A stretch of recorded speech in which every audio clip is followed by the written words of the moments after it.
All right, so it looks like the Sens finally got tired of paying rent to the Northern Division basement, and they decided to be very charitable and let a new tenant move in and try out the basement and see how they like it.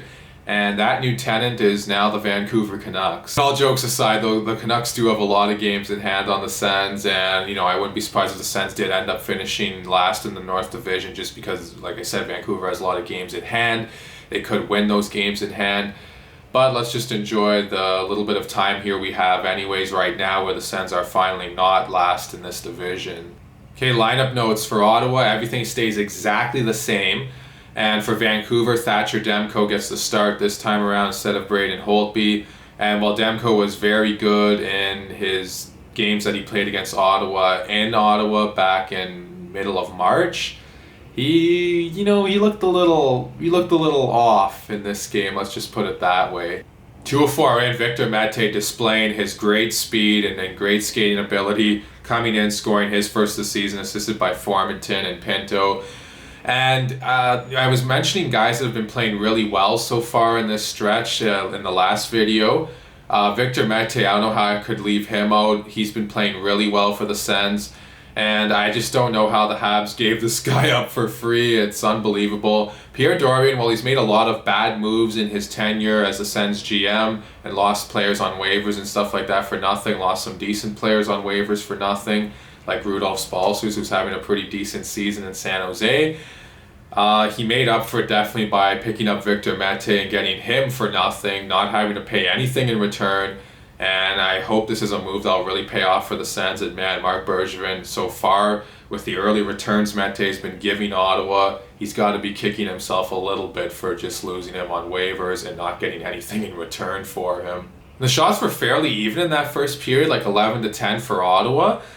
But I personally thought the Sens were the far better team. They just looked a lot more dangerous than Vancouver. I found a lot of Vancouver's shots were from the outside, a lot of one-and-done chances, whereas Ottawa had a lot of shots in that high-danger area. The Sens, who were known for giving up a lot of shots in the high-danger areas, just up until the last couple weeks, they've really cut down on that. Now they're the ones getting more high-danger chances than their opponents. And the Canucks, they're a team that, well, they looked a little tired. I'll admit that last night. I think you look back in the games in March, Ottawa could have easily done what they did to them last night and those two games they played in Ottawa back in March, because I thought the Sens really outplayed the Canucks in both those games. Ultimately, Ottawa would lose those games, both 3-2 and both in extra time, but they deserved a much better fate in both of those games as well. And the Sens' hard work and buzzing around the net and storming the Canucks crease would finally pay off. Even more. They did get one in the first, but even more in the second. The dam would finally break as 38 seconds in, Chris Tierney would score his sixth of the season, assisted by Chabot and Brown. And the Sens are up 2-0. Shortly after that, Josh Norris would score, assisted by Brady Tkachuk. Norris gets his 15th of the season. Tkachuk makes a nice play. He comes in, he displays his great strength that he possesses. He steals the puck off a Vancouver guy, I forget who it was now, and he sends it in front to Norris, who taps it home. Nice shot there by Norris. Nothing Thatcher Demko could really do on that. It's 3-0 Ottawa all of a sudden. And I'll admit, when Ottawa got up 3-0, they were playing well, but they seemed to get a little more loose in their own end, and that's something we haven't really seen from them recently. They've been pretty steady defensively, and they got a little bit loose after they got up 3-0. Tyler Myers would score. That would lead to him scoring 5:43 into the second to cut the lead down to just 3-1. But then shortly after that, Thomas Chabot would answer, and that one was assisted by Paul and Formanton. Thomas Chabot finally scores a goal. He's been playing really well, putting up points, but he finally scores a goal. That's his fifth of the year, like I said. And the Sens regained their lead at 4-1. But then Vancouver, not to be outdone, they would get back in this game somewhat, thanks to Marcus Hogberg for the most part. Hogberg, I don't know how great of a puck handler he is. I don't think he's that great. He probably should just, keep it as short and sweet as possible when he's got the puck on his stick. So he gets forechecked pretty hard by Tyler Mott. Mott steals it, sends it out front for Tenant, scores. And just like that, it's 4-2. And this is a really wild period so far. So we wouldn't have any goals for a long time in that second period after having an onslaught of goals by both teams early on in that second.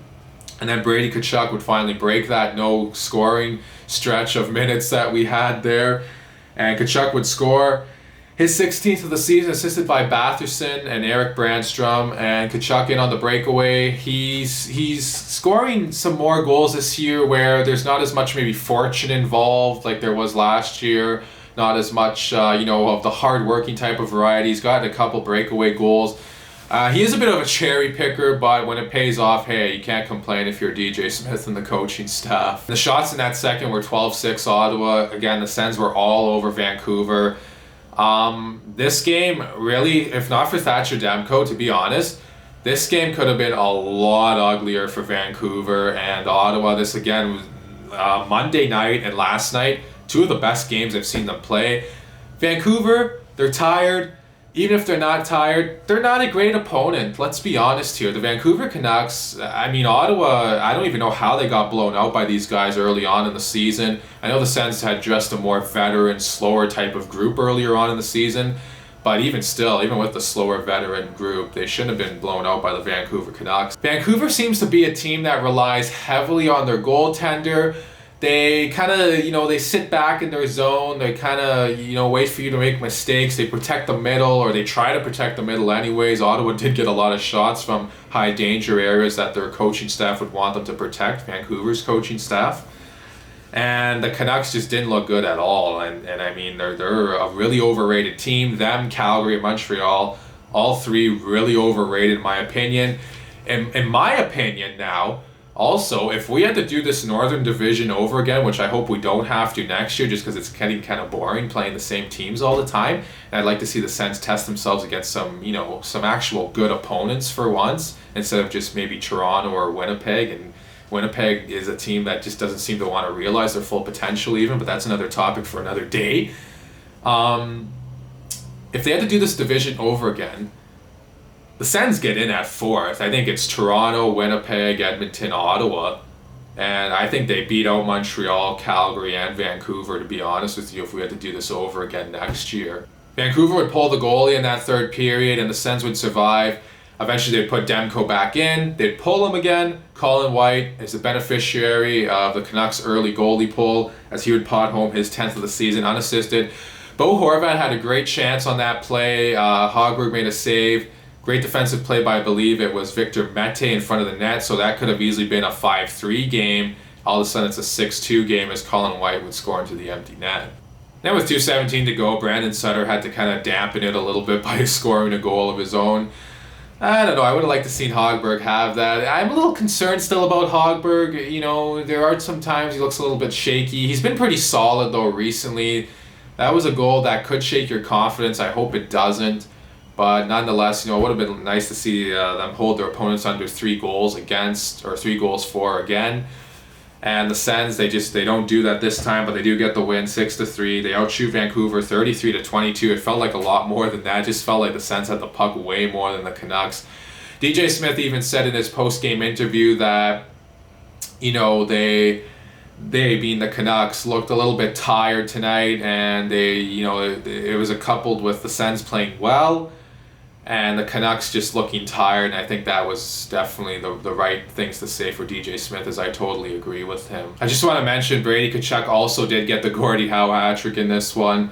Congratulations to him if you're into that type of thing. Fighting's not really my thing, so I kind of find it hard to congratulate a guy when he has a Gordie Howe hat-trick, because you got to get a fight to get that hat-trick.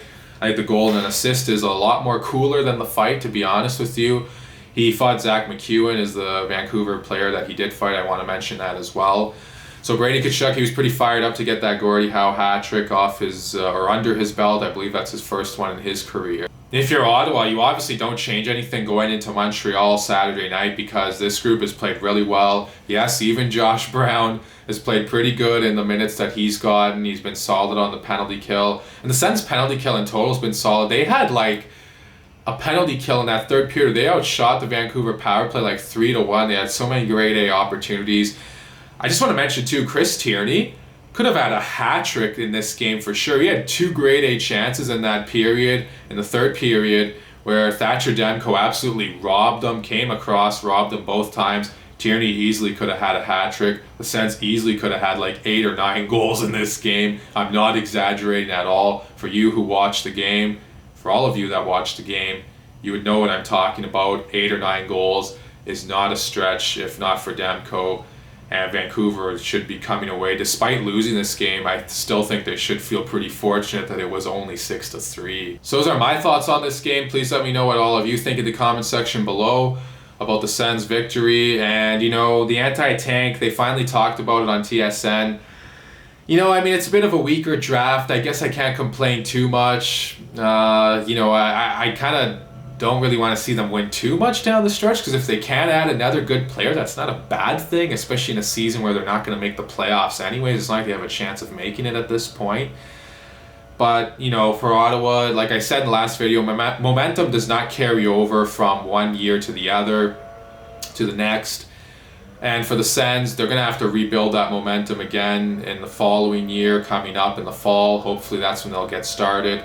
Let me know all that and more in the comments down below. Please like and subscribe and share this video. Thank you all so much for watching, and I'll talk to you again soon.